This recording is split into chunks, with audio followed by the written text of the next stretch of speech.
गरुड़ पुराण नवम अध्याय म्रियमाण कृत्य वर्णन। गरुड़ जी ने पूछा कि आपने आतुर काल का दान तो विस्तार पूर्वक कहा, लेकिन हे प्रभु मरते हुए प्राणी के कृत्यों को इस समय कहिए। श्री भगवान ने उत्तर दिया कि हे गरुड़ सुनो, देह त्याग कालीन उस विधान को मैं तुमसे कहता हूँ जिससे मरे हुए मनुष्य सद्गति को प्राप्त करते हैं। संसार में जब देही कर्मवश अपने शरीर त्याग का अवसर जाने तो उस समय तुलसी के समीप गोबर का मंडल बनावे, उसमें तिल को फैलाकर कुशा डालें, फिर श्वेत आसन पर शालिग्राम शिला को स्थापित करें। पाप दोष भय को नाश करने वाली शालिग्राम की शिला है और उसके समीप मरने से प्राणी की निश्चय ही मुक्ति होती है।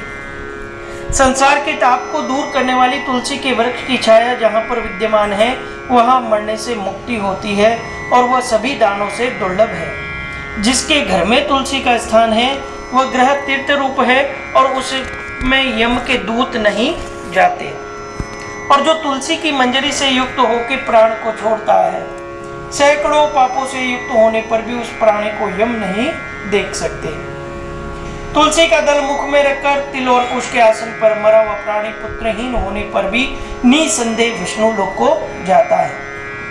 3 प्रकार के तिल, दर्भ, तुलसी दल ये सब दुर्गति को प्राप्त होते हुए आतुर के दुखों का निवारण करते हैं। तिल मेरे स्वेद पसीने से उत्पन्न है इसलिए पवित्र हैं। इस कारण तिलों से असुर दानव और दैत्य भागते हैं। हे गरुड़ मेरे रोम से उत्पन्न कुशा जो है मेरी विभूति है, इससे वो उसके स्पर्श मात्र से ही मनुष्य स्वर्ग लोक को जाते हैं।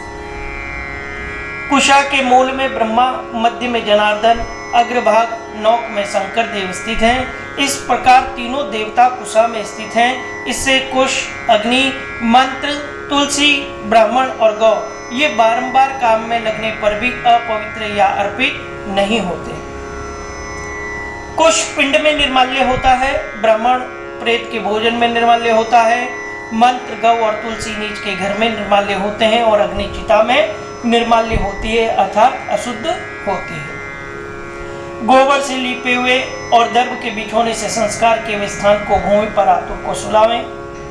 अंतरिक्ष का त्याग करें, भूमि से ऊपर पलंग आदि से उतार देवें। ब्रह्मा, विष्णु, रुद्र, अग्नि ये सब देवता मंडल के ऊपर बैठते हैं, इससे मंडल करें। बिना लिपी जाने वाली सभी भूमि पवित्र है और जो भूमि लिपी जाती है वह फिर लिपने से पवित्र होती है।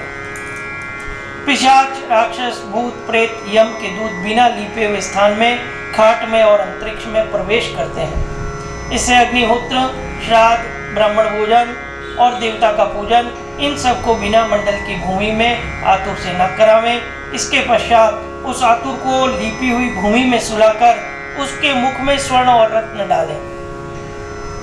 फिर शालिग्राम रूपी विष्णु चंडामृत को पिलावें। शालिग्राम शिला के जल को जो बिंदु मात्र भी पीता है वह सभी पापों से छूटकर स्वर्ग में जाता है और उसके पश्चात महापातक को नाश करने वाले गंगा जल को पिलावें। वह गंगा जल सभी तीर्थों में किए हुए स्थान दान के पुण्य फल को देने वाला होता है।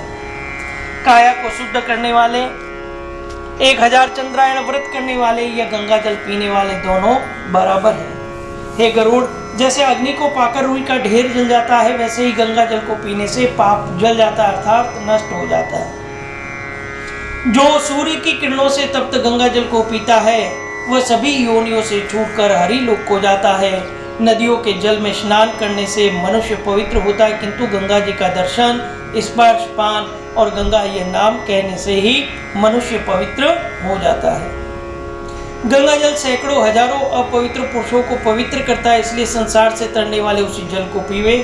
जो पुरुष कंठ में आए हुए प्राणों के समय भी गंगा ऐसा कहता है वह मरने पर विष्णुपुर को जाता है और पृथ्वी पर फिर कभी उत्पन्न नहीं होता। प्राण निकलते समय जो लोग श्रद्धा से मन में गंगा जी का चिंतन करते हैं वे भी मोक्ष को प्राप्त होते हैं। अतः गंगा जी का ध्यान और उन्हें नमस्कार करें, गंगा जल पीवे। उसके पश्चात मोक्ष देने वाले श्रीमद् भागवत की कथा को सुने। श्रीमद् भागवत का एक श्लोक, आधा श्लोक अथवा चौथाई श्लोक जो अंत समय में पढ़ता है वह ब्रह्मलोक से कभी नहीं लौटता। वेद तथा उपनिषद के पाठ से, शिव विष्णु के स्तोत्र से ब्राह्मण क्षत्रिय वैश्यों की मुक्ति मरने के पश्चात होती है। किंतु हे गरुड़, प्राणों की यात्रा के समय मरने के समय में अनशन व्रत करें। विरक्त द्विज मात्र अगर हो तो आतुर संन्यास लेवें। और जो कंठ में आए हुए प्राणों के समय भी मैंने संन्यास लिया है ऐसा कहता है, वह मरकर विष्णु लोक को जाता है और भूमि पर फिर उत्पन्न नहीं होता। इस प्रकार आतुर कार्य की हुई धर्मात्मा पुरुष के प्राण सुख से ऊपर के छिद्र द्वारा निकलते हैं। मुंह, आंख, नाक, दोनों कान, इन 7 द्वारों से होकर सुकृति लोग प्राण छोड़ते हैं। योगी लोग तालु के छिद्र से प्राण छोड़ते हैं। अपान वायु से मिले हुए प्राण जब इस शरीर से अलग होते हैं तब वायु भी सूक्ष्म द्वार से बाहर निकल जाती है। इस प्रकार काल से आहत शरीर ईश्वर रूपी वायु के निकल जाने पर निराधार वृक्ष के समान गिर जाता है। प्राणों के छूटने पर शरीर चेष्टाहीन, जुगुप्सित, अस्पृश्य, शीघ्र ही दुर्गंध युक्त तथा निंदित हो जाता है। शरीर की अवस्था क्रमी, विष्ठा और भस्म रूप 3 प्रकार की होती है और क्षण में विध्वंस होने वाले शरीर पर मनुष्यों द्वारा क्यों गर्व किया जाता है। पृथ्वी जल में जल, तेज में तेज, पवन में पवन लीन हो जाता है, वैसे ही आकाश में आकाश लीन हो जाता है। वह आकाश सर्वव्यापी और शिव रूपी है, नित्य मुक्त, जगत का साक्षी रूप, अजन्मा, अजर, हमार आत्मा देह में स्थित है। इंद्रियों से युक्त जीव शब्द आदि विषयों से गिरा हुआ काम, प्रेम तथा कर्म रूपी कोष से युक्त होकर, पुण्य और वासना से युक्त होकर अपने कर्म के द्वारा बनाए हुए नवीन देह में प्रवेश करता है। जिस प्रकार घर जल जाने पर ग्रही दूसरे घर में प्रवेश करता है, तब किंकड़ी जाल की माला वाले विमान को लेकर चलते हुए चामरों से शोभित देवताओं के दूत आते हैं। धर्म के जानने वाले पंडित और धर्मात्मा को सदा प्यार करने वाले देवता के दूत कृतकृत्य प्राणी को विमान में बैठाकर स्वर्ग को ले जाते हैं। सुंदर दिव्य देहधारी वह पुरुष देवता रूप धारण करता है। वह महानुभाव पुरुष दान के प्रताप से निर्मल वस्त्र, माला, रत्न जड़ित आभूषणों से युक्त देवताओं से पूज्यमान होकर स्वर्ग में निवास करता है। इति श्री गरुड़ पुराणे भाषटिकाय 9वां अध्याय समाप्त। बोले विष्णु भगवान की, गरुड़ जी महाराज की, स्वर्गमयी आत्मा की जय।